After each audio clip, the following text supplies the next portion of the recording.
When you have your girls, you're never alone. You get together for coffee, maybe to work out, or just to laugh. We created Hey Girl, just for you. Can't wait for you to join us. Hey everybody, welcome back to Hey Girl, episode 24. I'm your girl Kim with an E, and look who's back. Hello, everyone. I'm Kim with an I. Hey, girl. Welcome back, girl. For Thank those you. of you who are joining us for the first time, this is Hey Girl. It is a show just for girlfriends. It's a safe space where you can share your experiences and be affirmed. Life can be complex and overwhelming, but we believe in the power of conversation because knowing you're not alone, honestly, it's what helps us get through, right, girl? Absolutely. Absolutely. So that's what Especially we're during these here to do. times. Man, times are hard. And this has Yeah. been a week. I don't know about you, but it has been a week. It's been crazy. It It, has been it was, crazy. I was Yeah. very thankful for the Yeah. weekend. And Yeah. But you know what? It's like that for me every weekend, really. And so yeah, I always say I work hard during the week and then during the weekend I rest, or play hard. But I mean, yeah, that's just my life. I think this is the life of a woman, mother, wife, and everything, I, That's your I week. guess so. You put I everything guess in there in that week. that's it. That's it. So, how has your week been? Say hello in the comments. Tell us what kind of week did you have? Was it a hard week? Was it an okay week? Was it, as our pastor used to say, a character building week? How are you today? How are you feeling? Who's out there with us? Um, just say hello. Hey, Yen. Hey, Yen. Who else is here? Hey, girl. Hey. We're so glad to see you. Always glad to have our faithful friends with us on the show. As Absolutely. you know, all month our theme for the month has been taking care of business. Can you believe that we are already on the last Saturday of September? I can't I believe mean, it. This month, this year has just gone by so so fast. Yeah, it has. I mean, it's we're gone by into so the fast. fall months already. The weather is cooling off. I mean, Mm-hmm. it's time is It, just it, getting it's away. gone by. Yeah, yeah. It's Three just more months. getting 3 more months to away. the end of the year. Oh, I Insane. know. It is. Yeah, So we yeah. are moving into out of September into Mm-hmm. October, November. And so that means that it's time to move into a new theme. So what we're doing actually is in the month of October, November, we're just kind of gonna let it be the fall theme actually for these next couple of months. And it's going to Mm-hmm. be thrive, don't just survive. All right. So, oh, Ebony's out there. Hey, girl. Hey, Hey, Ebony. Ebony.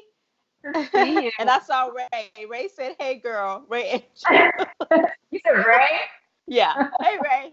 Hey, Dr. I love it. Andrews. Hey, What's boy.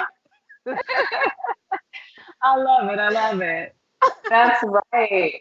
So we're just talking about thriving, not just surviving. Mm-hmm. Over these next couple of months, it's gonna be we have some wonderful guests that will be joining us talking about living life to the fullest. You Yes. know, we've been taking care of ourselves these last couple of months, and today this month it's been about taking care of business. So we're going to talk about continuing in that vein Right. during the fall, and we've been talking about the fall. You know, I'm a summer girl. I love the warm months. You know Of that. I course don't you like, do, Kim. but anyway, but I do like things about the You do fall. fall. Yeah. There are aspects of the fall that are pleasant. You know, the cooler Yes. temperatures. I don't like to be cold, but cool is okay. And Yeah. I do love the fall scents and the candles and the Yes. I snuggly love warm it. blankets and And I fuzzy put, socks. yes. And like today I pulled out my little black girl, little fall cup. Mm. Yeah. So there's So things, little things like that. and then warm, like you were talking about the tea, and I'm all for that. You know, like the Thai tea, things like that. So Yes. there are things about the fall. Oh, and the mug. Yes. I am here for the cute mugs. Always Yes. here for the cute mugs. All day. I am Yeah. here all day for that. Hi, Tanya here. Tanya. Hey, hey. Yes. Um, so you know, I know you guys like you and Tanya because and Yen for that matter, because you all have birthdays these months during the fall. Yeah. So Yeah. happy birthday to the fall girls. Yes. Woo. Yes, I'll give you your birthday shout out. Birthday shout out to Yen and Kim. Yours is coming up, and I know Tanya's is next month as well. So Yes. birthday shout out to while that's on my mind. Now, speaking of shout outs, excuse me. I want to also do a shout out for our Hey Girl High Five. We have our Black owned and women owned businesses that we want to highlight. Mm-hmm. As you know, we are all about supporting our people. And I'm just going to run through to remind you, grab a pen if you haven't done so already, to make note of the businesses that we support. So, of course, we have 57 Northampton, the mental health company that uses play as fun, allseasonings20.com, Amanda Pitt Photography, Black and Bold Coffee, butterbykiba.com, Crumb Bites Delight, Father and Son Cooking Team, Fidget Fabulously by Amanda Pitt, Gianna Snell Photography, Golden Macron Bakery, Hey Girl Tea, Kim's Closet, which is an online women's clothing boutique, Mango's Caribbean Cuisine, Miel Hair Products for natural hair, Natalie Ray Styles, Mm-hmm. Temple Zen, body butters and creams, of course, the Candy Jar. They are one of our special partners. Give you a 15% discount if you use our code. Tiffany Browning Williams, Above the Trend T-shirt company, and Urban Tea Company by Austin Reed, a young brother who is doing big things. Definitely want to support him as well. So Absolutely. all of those are on our Hey Girl High Five list. You can find those on our Facebook page. So if we ran through them a little quickly, you can always go back and look them up. I also mentioned Miel Natural Hair Care Products. Um, I'm going to just show what the Miel logo looks like because I don't have Mm-hmm. that on our slide, but I just want to give a shout out to It's good Miel. stuff. Yes. Oh my goodness, Yeah. can You we have to just tie the tea. No, it's like a the, oil. the hair oil? Yes, the Oh my goodness. rosemary. Yes. It is so Yes. good. Yeah. Ah, Good stuff. you know what? I mean, the products are great. This is the twisting souffle. We have Mm-hmm. there's other butter, moisturizing butter, and then Mm-hmm. there's the oil, the almond oil, I think it is, and there's a rosemary oil as well. All of the So products, I mean, I good. could go down the line with all the products. They all work well, but they all Yeah. smell They so smell good. very well. Smell is very important. Yes. Oh, Especially for it's your so hair. yay. And you're just like smelling yourself. Yeah. Like all day, you're just like, oh, what does that smell? Oh, that's me. That's Yeah. my hair. Yeah. It smells really good. And good for your hair. Good products. So good. All natural, Mm-hmm. Black woman owned, fantastic. So definitely check those things out. It's all good stuff. All good stuff. Yeah. Okay, so I think we've covered everything. Let's talk about our guest today. So, as I said, we're wrapping up the taking care of business theme for our month, and Mm-hmm. we decided to end the month on, I mean, like with a bang, right? Like Yes. powerhouse. That's the word I keep using because this girl is like serious. Like she can't, It's yesterday, amazing. I love that she said, "Okay, I'm gonna come locked and loaded." I was like, "I'm ready. Bring it. Right, right, right. And the thing I about it am is, ready." she's a homegirl. She's a homegirl from Yes, Huntsville, she and is she from went to yes, and she went to school with our husbands. And Yep. I know you met her later on in life, and I just met her Yes. yesterday, Uh, but I've heard but such Right wonderful, here. right? But I've heard such wonderful things about her. Just a powerhouse of a woman, just a force to be reckoned with.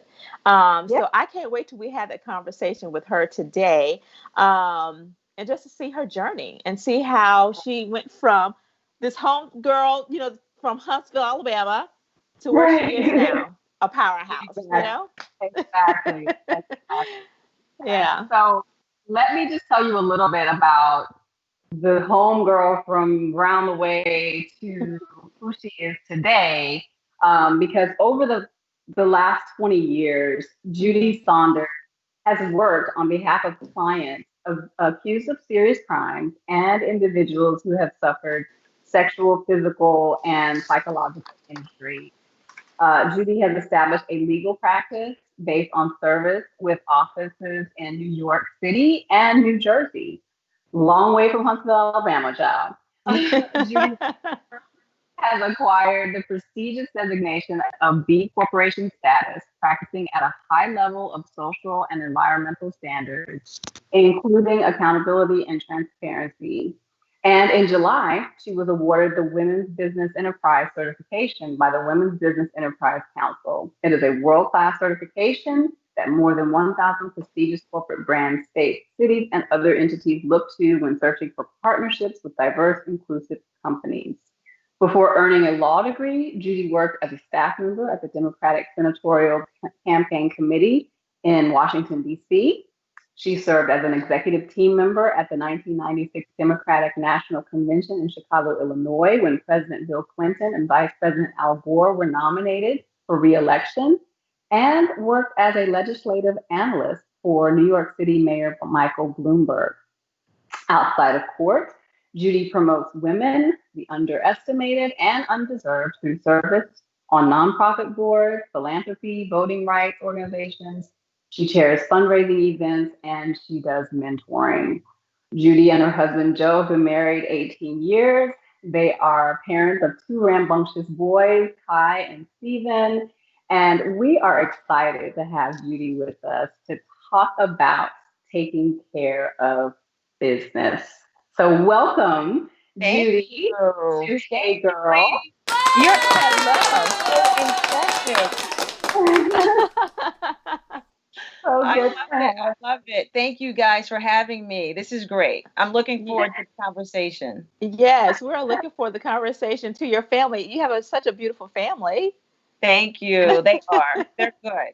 They're Good, good. good. We're having boys anyway. It's always all the time. Whereas Absolutely. girls just talk. Boys are just like all over the place. So beautiful family, beautiful family. So let's Thank get into the you. discussion. All Let's right, have the let's do it. conversation. So it Let's do sounds it. like you've had such an amazing experience working in politics. So before becoming a lawyer, what was it like? What was that like Sure. yeah, for all that. you?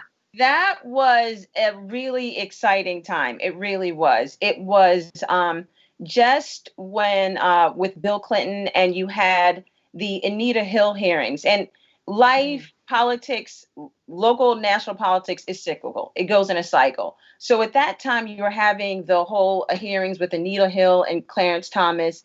And then the pushback from that and what came out from those hearings, and for people that don't know that, there were allegations at that time that Supreme Court Justice, the nominee Clarence Thomas, had engaged in inappropriate behavior, sexual harassment with one of his workers who was a law professor, Anita Hill.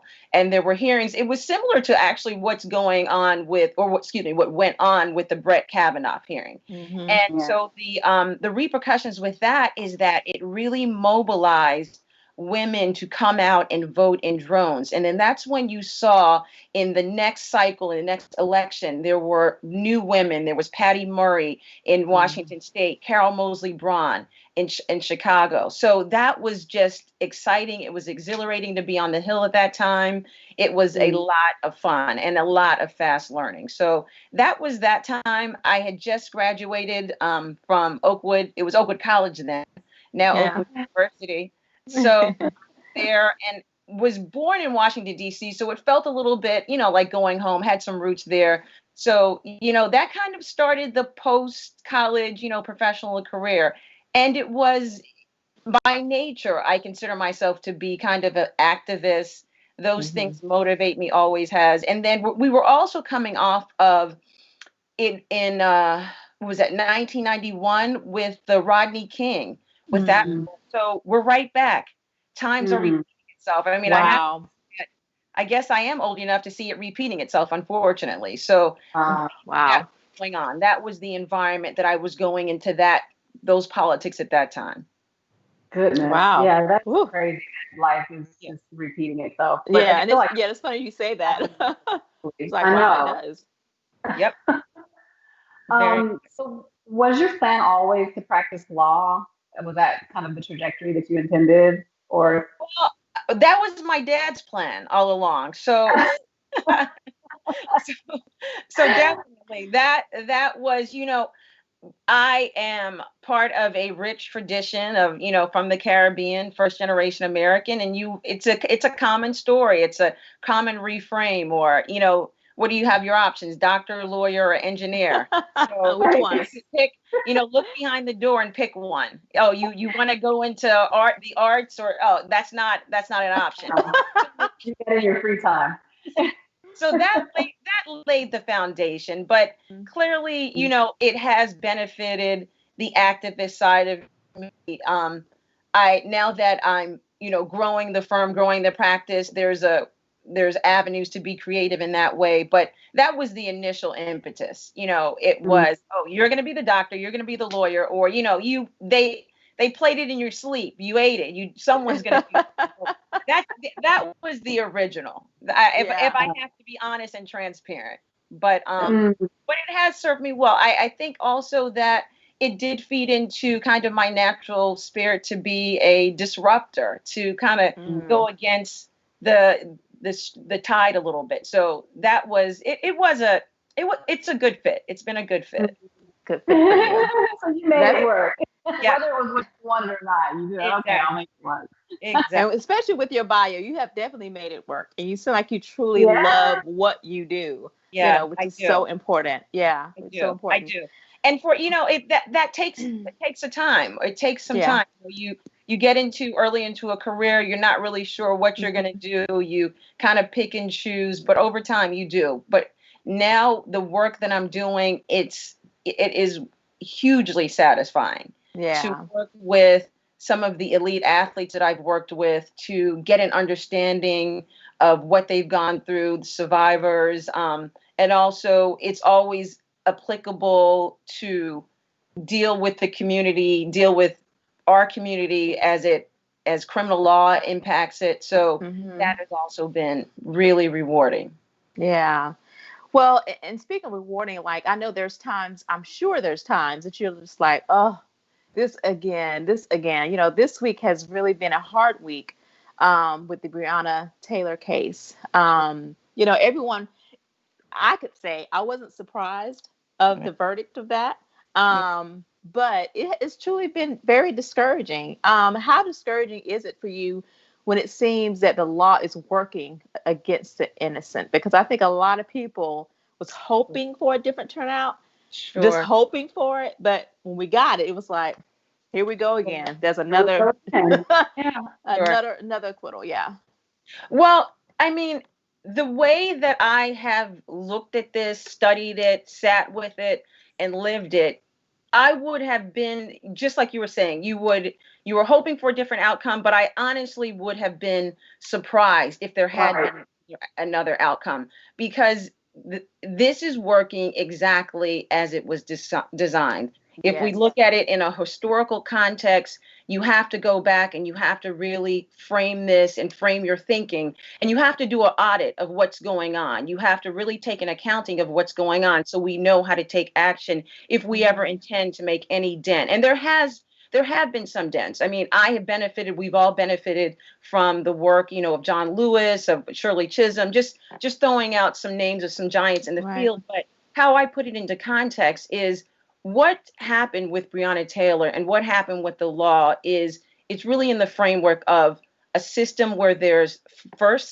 denial, flat out denial that there's an issue, that there's a problem. And when I say an issue in how laws are construed, how laws are written, There's an issue in how the policing, there's an issue with investigation, with the grand jury process. So first there's denial, and then there's justification. After denial, saying, oh, well, there's nothing going wrong. What's everyone so upset about? What are these protesters? What are these riots about? Then you have a justification. And that looks like where you saw immediately reports coming about, well, what was the boyfriend doing? And you saw little currents or side stories about, well, were they drug dealers? So that's the Right. justification, something. Yeah. Maybe there's a reason why the police should have acted in that way. And Right. then finally, what you see, why this happens and why there's no surprise on my part, is that after you have the justification, then you have the acts to totally dehumanize the individual. And then that's how you have situations where no knock warrants, where someone is killed, someone's murdered. So you have to deny the issue, you have to justify what's happened to the survivors, and then there's a total dehumanization. So that's the framework that it works in. That's why we have Breonna Taylor. That's why we have George Floyd. That's why we have Emmett Tillman, because you deny it. Excuse me. Emmett Till. That you deny, justify it, and then once we're dehumanized, you can have things like that. And the whole issue with the no-knock warrant, I know that in Kentucky and some other states, they're addressing that. And for your listeners, so a no-knock warrant, what that is essentially is we're protected in our home and in our person from search, from seizures, from police invasion coming into your home. This whole idea of a no-knock warrant, which ravages Black communities and community of color, it's where you're allowed to just come in unannounced, and they're executed at a time of night where you're hoping to surprise the suspect or the target. So that's what happened in that case. Wow. Before I ramble on, I'll let you guys put another question in front of me. Well, I need help, because I need you to talk a little bit where you're heading down the path that I need you to go down, because I need to understand this legal process that you're beginning to explain. Because I need to understand what people what should we do if we encounter the police? What should we understand about our rights? And if we were to, what are our rights? What is okay and what isn't okay for them to do, or what should we do or not do? You know what I'm saying? When it comes to these encounters, I got it. Because it is. What are the limits? Here's the perplexing issue. We've all heard about the talk, quote unquote, the talk that we have with our Black male children, that we have even with our, Black female children. You have the talk. You tell them, act good, do this, do that. Don't say this, don't do that. But Brianna was sleeping in her bed. Like, literally, what do you do with that? I know, and that is the alarm. And I think that that's been known for centuries, that there is nothing we can do. Let me tell your listeners, and I hope that they'll use this, and then, because what history does and what knowing, so for example, this whole police state, the foundation of this police state, the foundation that leads up to the no-knock warrants, where you can be sleeping in your bed and unannounced, you're aroused to this. And it's a pretty traumatic experience. So when I was a prosecutor in Brooklyn, New York, as prosecutors, we would work alongside with the police to draft these no-knock warrants.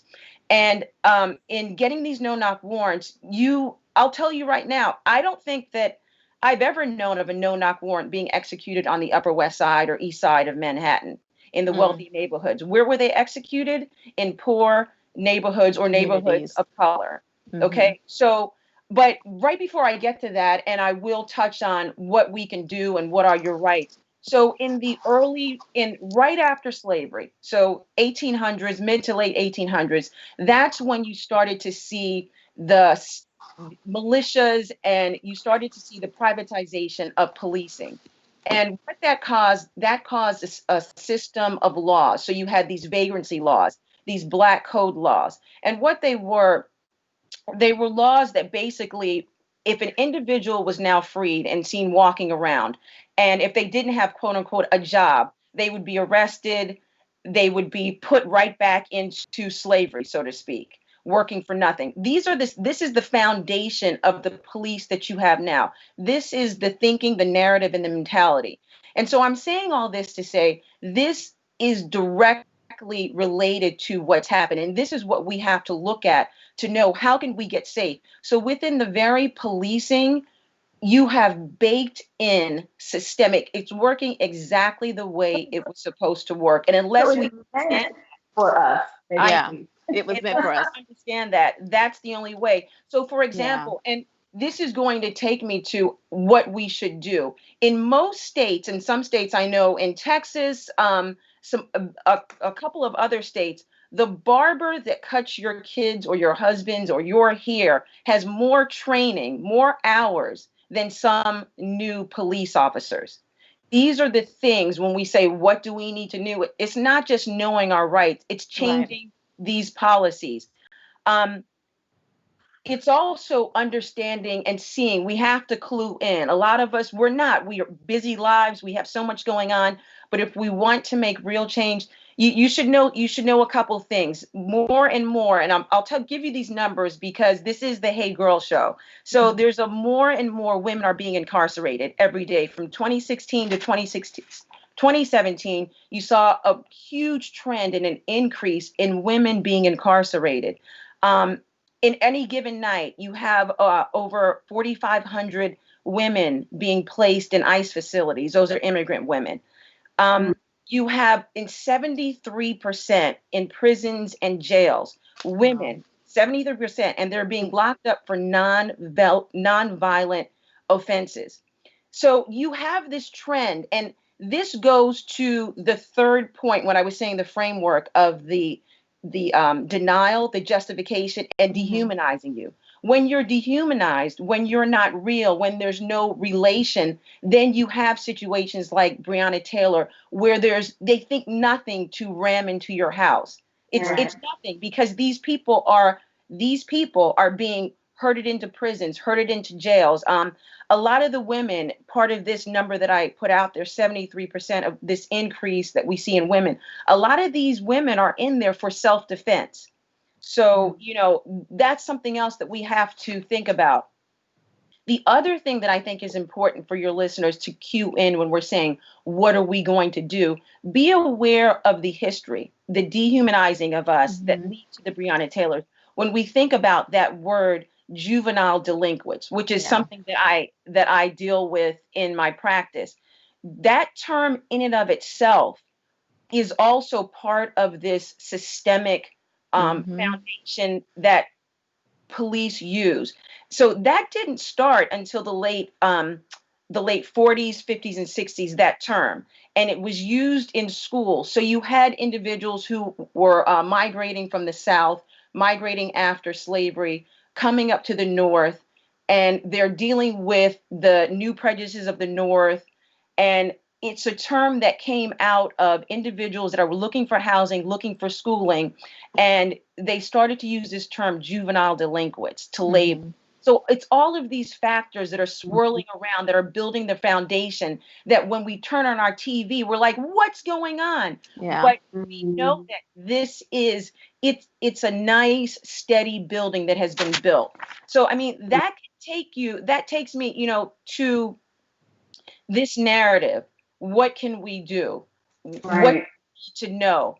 One other thing that I think is important. So, no one, let me be clear that what's going on and what we'll continue to see is part of a $182 billion industry. So you have court workers, clerks, prison, correctional officers, the Department of Correction, they have a very strong lobby. There's interested stakeholders that are all part of this system that gives us the Breonna Taylor. So I'm just wrapping everyone's mind around this. So what Ah. do we do? The hope is not lost. Even I'm hopeful. Well, I mean, and the thing that's blowing my mind is that you're working as a part of this system. Like, what do you do as a lawyer Sure, who's working in sure. this system that is so corrupt? Like, I'm trying to figure out how you're not losing hope. So it's frustrating, but this is why I'm hopeful. I feel as if we're getting a little bit of wind at our back, and Mhm. meaning that you're finally having, and and I won't say finally, because I know that there's several attorneys within the defense bar, within the criminal law field, that have been chipping away at this for decades. So, but what I'm seeing is that you're having criminal defense attorneys who are using statistical data, social studies data, to try to remove the lens and the narrative. It is a baked in narrative, and the concept, we hear it said every day, but it's a concept that it affects white and Black America and other individuals of color, and it's called white supremacy. So, and how am I dealing with that? I'm dealing with that by using experts in trials to show implicit and explicit biases, to show that this is real. You can't, there's one thing that's not effective, and with any argument that's not persuasive, and that's saying you're a racist. That cop is a racist. They're a racist. No one's going to listen to that, because guess who you're saying that to? You're saying that to individuals that identify with law enforcement, that identify with police. And again, the individual, in my mind, is not the problem. It's that we have bought in at different levels to the concepts of white supremacy. And by leaving the breadcrumbs during individual cases. So take, for example, and then this could segue into what can we do. You see the most robust body of law has to do with automobile stops. So our government, we have very few direct interactions with our government. One comes in the form of the post office, the courts, law enforcement, and if you live in New York City, your trash is picked up by the city. So there's only a few direct avenues that we have with our government.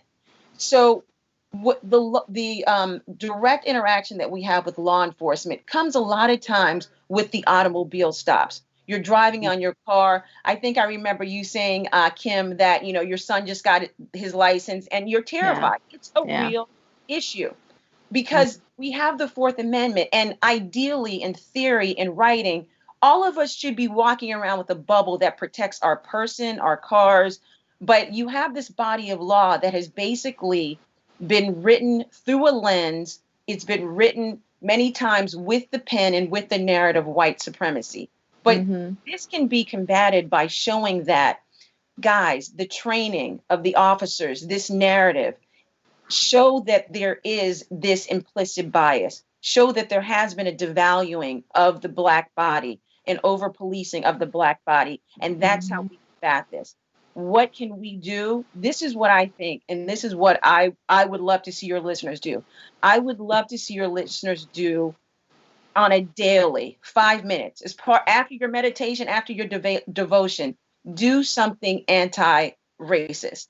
If it's reading, if it's informing yourself, if it's checking the website of your local representative, making sure what are their platforms. We have the elections coming up. Go on to vote.org. Ensure that you are registered to vote. I have a friend here in New Jersey has voted in the primaries and the elections for years. She went on the website. She is not registered. For some reason, we don't know how. Check that. Vote.org is where you can check. You can also track your ballot there to make sure. Those are a couple things. Directly dealing with, if we think about what are some steps, what are some tips, what are your rights, I see that the pain point for listeners, the pain point for the average civilian is going to be those interactions that we have with law enforcement on the street and in our cars. The biggest thing that I would say, my kids, I've made them rehearse it since, they were probably still eating Gerber baby food. Do not talk. I want my attorney. I can't stress that. We psychologically, and I'm not a psychiatrist, but I know from training, and I know from what police are trained, we have an innate need to tell our side of the story. Yeah. There is a reason why, and we know it to be called your Miranda rights. It's named after a famous Supreme Court case. You have a right to remain silent. Anything you say can and will be used against you. There is a reason why there's a line. Not only can it will definitely be used against you. It resists that urge. On my website, I have a flashcard that people can go on and download. Look at it, think about it, get it in your mind. And I mean, even your traffic stops. I know of some individuals, and I don't think it's a bad idea. Have your registration, have your insurance card in a Ziploc bag. Crack your window, hand it out. Don't say a word. Where are you going, ma'am? Nope. Why are you driving so fast? Smile and wave. I mean it. Don't say it. If you're removed out of the car, don't resist. Right. Don't. It's not the time to try your case on the side of the road. Be calm. If you're taken to the back of the police car, if if there's light banter with the officer, it is not light banter. They are asking you those questions for reasons. Be quiet. Can you please call an attorney? I think that when individuals really start to add that to the talk that we have with our young people and we have with ourselves, they'll be more calm.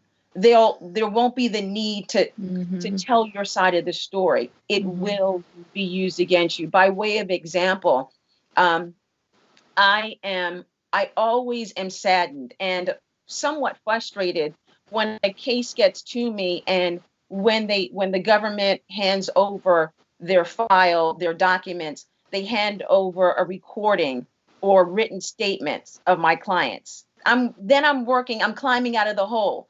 You have to start to figure out how to get that statement suppressed, depending on what it is. Where if that individual is just quiet, but there is that need. So that's what I want people to add to the talk that we have with our kids. Yeah. This is the time to tell your side of the story. Tell it to mom, tell it to dad, tell it to your attorney once you're out of do it there. Nope. That makes so much sense. It does. And I can resonate with that. Like I grew up, my father was a policeman for years, retired policeman for years. So I have two sides of this. You know, I grew up, that was taught in my house. My dad was like, if a cop stops you, shut your mouth. You don't say anything.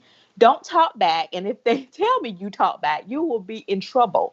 You know, I mean, he just taught us things of what to do. Even then, that was years ago. And so even getting his story on what's going on today, you know, he is just like, the law enforcement is corrupt. He said, it's truly corrupt. You have really good cops out there that are there for the right reasons.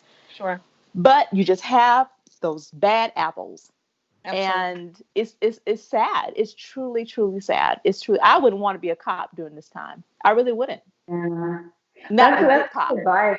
That's really good advice, and I hope everyone heard you. You know, it makes so much sense to keep our mouths closed and let our attorneys do the talking for us later. Yeah, because you all know the law better than we do. And I think, Amanda, if you haven't already, put that link to your that you mentioned in the comments so that we can get that information that you mentioned. Real quick before we go to the next question, Kim, I wanted to just insert real quick because you mentioned the whole police being corrupt thing. You know, the conversation about defunding the police. I was just curious to know what your opinion was on that. Well, here's the one thing. I do not like that term, defund the police. I think that term has been misconstrued and hijacked. Absolutely. The idea behind that is really to work with the police and remove the extraneous load that we have placed on our law enforcement. It is unfair to ask an officer to deal with someone that's dealing with mental health, dealing with domestic violence. So what that means really is to reapply those resources to other agencies so that they can deal with that. What we're doing in our criminal justice system is we are asking our criminal justice system to deal with mental health, unemployment, and those officers are really the entry point. So I get the concept. I don't like the label. I think that it would be a benefit if we rethought these things. And the real idea of defund the police, it goes back to what I was saying about the history of where our modern day policing is. It was set up on really as a way to control Black bodies, enslaved bodies. That's what we have today. So it really should be rework and rethink the resources and the operation of the police. Police. you know. Right. And I guess that's my question though. If Yeah. it was based on that model, can it be reformed or should it be revamped? You know what I'm saying? Like, can you actually fix something that was Revamped, reorganized. I Yeah. do not, I can it cannot, be fixed or should it be dismantled? I guess that's my point. You yeah, know, is it even yeah. possible? I fall Yeah. in that camp that it should be dismantled. And I don't think that that's such a radical idea. Yeah. We are a country of activists, innovators. You know, you look at, we're not that old of a country when you think about democracies or, you know, republics. It is possible. We Right. can do it. Yes, I think that because of the baked in broken system, baked in Mm-hmm. injustices, I think that yes, it should be dismantled and it should be reworked with resources placed otherwhere else. Absolutely. So that's Absolutely. Okay. Yeah. to So that the camp. idea, the concept, but you just don't like the language that they use in terms of, Exactly. Mm-hmm. yeah. Mm-hmm. Exactly. It gets Mhm. hijacked, and it gets in the way. It gets in the way of battling egos, and then we get caught on that, and it turns into the next soundbite, and that's serving. It's not serving any of us good. Those Yeah. sounds Mhm. are out there. Yeah. We have a question. It says if you're stopped and they ask you whether you're going where you're going and you don't answer, wouldn't that kind of, aggravate or agitate the officer?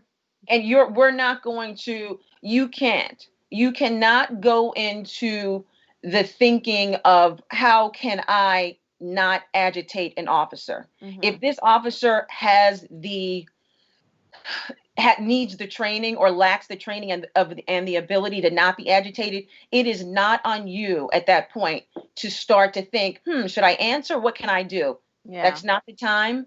If this officer is going to be agitated, that's not your role as a citizen. Your role is to sit there, to not speak, Mm-hmm. and to comply as much as possible. But so I should have started out by saying this. My disclaimer. I have to put that out there that this is anything I say is for educational purposes, doesn't create an attorney-client relationship. I always have to say that. But with that being said, you know your rights as a citizen go to your right to not incriminate yourself.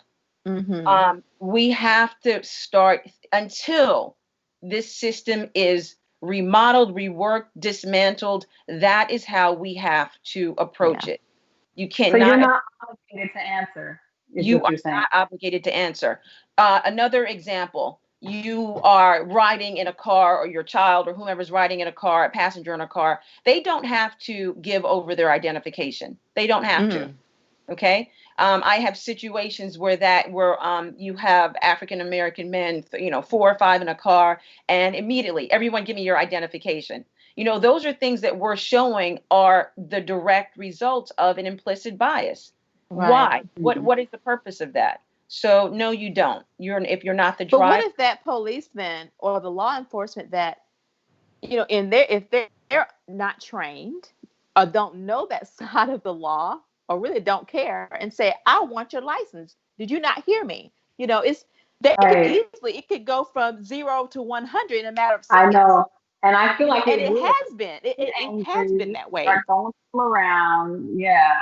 So So it's here's kind of, here's what I would have to say to that. Again, if we look at this, if we keep contorting not only our minds and our bodies mm-hmm. to what can we do to not set them off, that's a Oh, losing proposition. yeah. Breonna Taylor did nothing. Yeah. It has and always will be a losing proposition for us to play, 3 card Monte or whack-a-mole. What can we do? Can we move this way? Can we move that way? What are your rights? You have the right to remain silent.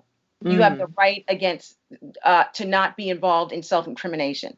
So, that's my answer to that. I know that it Yeah. sounds radical. I'm going to agitate, you know, that's why, as part of this dismantling, revamping, we are going to, as a community and as individuals, we are going to ask for these things. Our officers receive better training.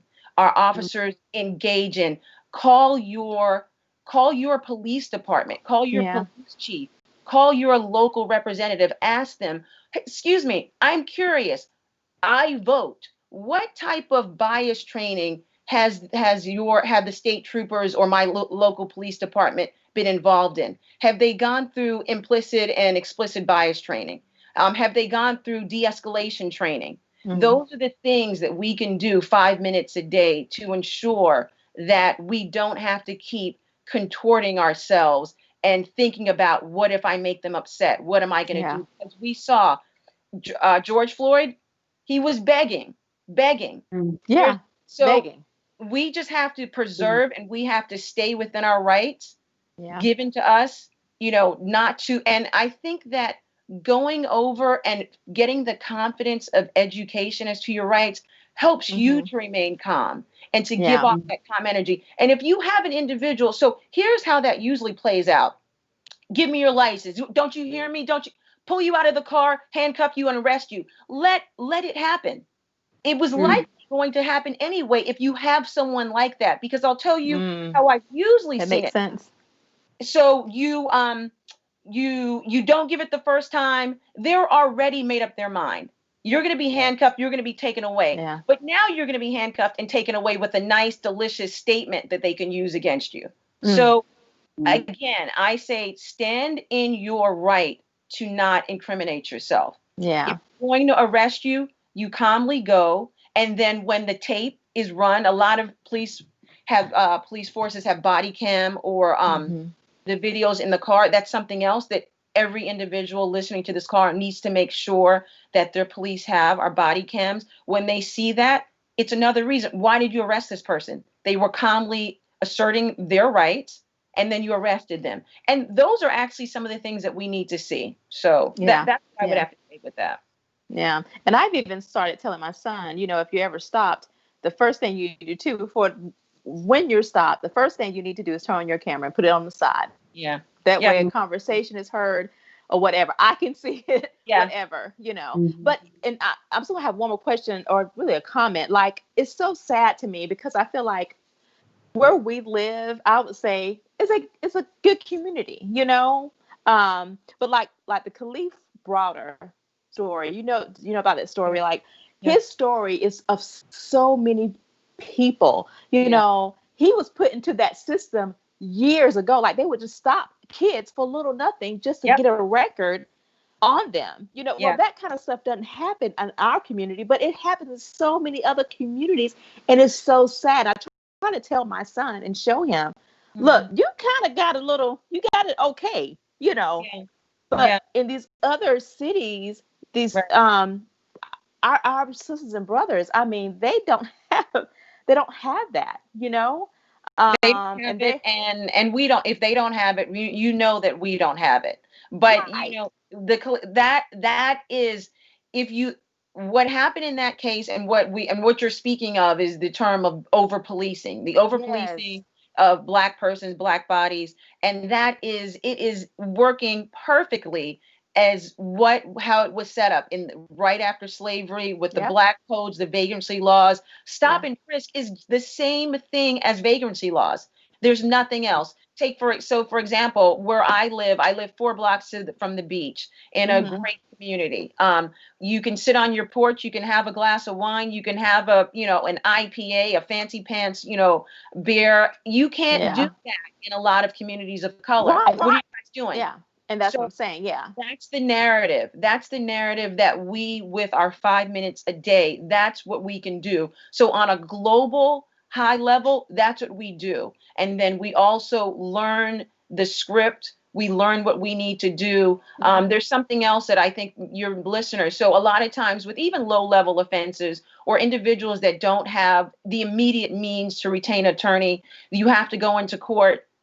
I also have information about that pain point when you're interacting with the courts. You have rights there also, and the way that you do that, it's things as if know before you step into that court, even if it's for a traffic offense. Know that you stand in your power, stand in your right to ask questions. Do not cower. Do not be intimidated. You ask individuals to talk slower. You ask questions. I've seen the tendency, especially in when you're going into courts where they're dealing with traffic offenses or misdemeanors, it's quick, hurry up, plead guilty. But people don't Mhm. understand, even when you plead guilty, depending also on your means and your budget, these traffic summons can have real repercussions on a life. They can result in bench warrants. They can result in, and that's when you can be brought back to court. So you have to think about that. You can use things, Judge, I need what we call a second call. That just means that I need time, recall my case. So those are some other things that you need to do. You don't have to speak to the court. You don't have to speak directly to the prosecutor. If you feel that you're going to say something incriminating, then you say, you know what, I need a new court date. Those are some of the things that you rehearse with yourself so that you can act confidently and preserve your rights. Hmm. Wow. There's so much Hmm. information. We could I literally go know. on another hour because I have so many myself. Sure. I know. It's just I don't know. So It's much, crazy. honestly. Yeah. I feel like because we're out of time, I feel like we're gonna No. just have to have you back. We're just Yeah. gonna have Absolutely. to have and I think we are, Kim, I think we are gonna just call it because I wanna have her back to talk about Absolutely. athletics. Sure. The next set of questions is gonna be about when you have a child in sports and this whole dynamic with dealing with with that arena and dealing with some of the Yeah. you talked before the show about your experience with some of the scandals that occur with athletes and Yeah. authority figures. So that's a whole other dimension to this Yeah. conversation that we Wow. weren't even able to touch on. Yeah, we must have you back. We will. We will. This has been so informative. Like I'm sitting here thinking, wow, I didn't even. I mean, I knew this was going to be good, but this is even better than I It's been thought it was good. going to Good. be. Yeah, yeah. Because And which made it seem like we have to get out there. And someone said in the comment, you have to get out there and vote, people. Right now, yes, right now, so important. Trump is I mean, voting don't in. Well, not voting be in, but with the new to trying place to. Ginsburg, the new Yeah, lady. I don't even know her name right now. It's just happening Yeah. so fast. The lady's not even buried yet. And I'm Yeah. I like, know. really? But they're I lining know. it up, and it's against us. Right. It's against us. It's And that like you said, it's setting it up for us to destroy us. and that goes beyond the presidency. And I think that's a really Yeah. important. We're so focused on just the presidency, but I think even more than that, something that you mentioned about voting, don't just vote in the general election. Don't just vote for the Exactly. You have to national vote. representation, but Period. vote for your local Yes. representatives because that's where the rubber meets the road. That's where you're dealing with those officials that are actually going to be affecting who is pulling you over when you're Absolutely. driving down the street. And that's the thing that I think, sometimes miss. We're Yeah. so focused on the big picture that The big we picture. don't realize who's responsible for the people who are governing you at the local level. Absolutely, Kim. And getting educated, like you said, Judy, getting You have educated. to. We have to educate ourselves. If we don't, We that's the first failure. We have to educate ourselves and get yeah, involved. Get yeah, involved. and So knowing our rights. I think that's what you really right, kind of educated us on is right, knowing our rights. right, Knowing right. what you can and Absolutely. can't do is Yeah. so I important. want to leave your listeners with a challenge. I want each one of them to, by the end of the weekend, to know who their prosecutor is, know the name. I want them to know who their local judges are in the first trial court. And I want them to know, how are they? Are they appointed or are they elected? Know that information. Those are the individuals that directly impact the life of your children every day. Yes, Wow. the presidential elections are important, but it's your prosecutor, it's your local Yeah. judges. Who are these people? How long are their terms? How are they getting in there? Are they appointed? There are attorneys that review judges that are appointed. Who does that review of the judges? I sat on one of those boards, but know that system. That's the one that's going to directly impact you. So that's a challenge to your listeners. That is a good This challenge. is so good. One Very good challenge. with that though, and here's the thing, because in the president, when we're picking our president, they do a lot to let you know who they are. They do all kinds of speeches, they do debates, but a lot of times with the local officials, these names pop up on your when you go to vote, you see these names, you're like, Like, who is that? So Right. you make a sign when you're driving down the road, but you don't really know them, and it's crazy because they're right here in your town. They're right But here. it's You figuring can out like who they call are and them what and they get to know stand them. for. Mm-hmm. Yeah, that it's a little more work. It's Yeah. not as simple to find out who they Yeah. are, but we got to do the work to figure out who they are so that we can know what we're voting for. And I think Absolutely. that's what our work is. That's on us to figure that out. Yeah. Yeah. So thank you so much You're for this. welcome. Yes, This was thank fun, you. guys. This was Good. wonderful. And people are already saying, please have her back in comments. Oh, we It's will. a good discussion. Judie Saunders part 2. Look for that. We'll get our schedules together, and find a date that works, and make sure we have you back to talk to us some more about all of this. All of this. All right. And guys. also, Judie has a podcast, so we'll put that information about her podcast in the comments so that you can find her, and you can continue educating our listeners as well, because I know you're doing that on your podcast. So Yes. we'll make sure we put that Yes. information out too. So thank you so much. We're going to say goodbye, and as we go out, of course, we always give God the last word. So we're going to go ahead and go over to our scripture for today. Deuteronomy 27:19 says, "Cursed is anyone who withholds justice from the foreigner, the fatherless, or the widow." Okay. Psalm 7:6 says, "Arise, Lord, in your anger. Rise up against the rage of my enemies. Awake, my God, decree justice." And Psalm 50, verse 6 says, "And the heavens proclaim his righteousness, for he is a God of justice." And I am so glad that he is, in Yes, I spite am of too. all the foolishness that we have to deal That's with. the At the hope. end of the day, That's the hope. God, That's all we have. God, I mean, oh, honestly. I mean, really, Yeah.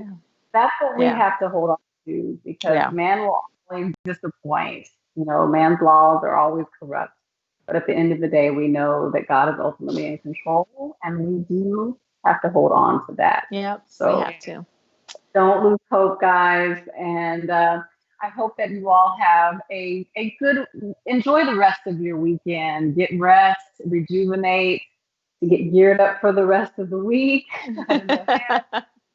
And we look forward to seeing you next week, because the new theme is Thrive, Don't Just Survive. And our guest is Heather Martin of the gospel group Virtue, who is now Chef Mommy. I am so Yes. excited. Such a wonderful cook. Oh, We are actually going to cook next week. So love it. Love be it. sure to join us. We'll see you again next week. All Bye-bye. right. Bye.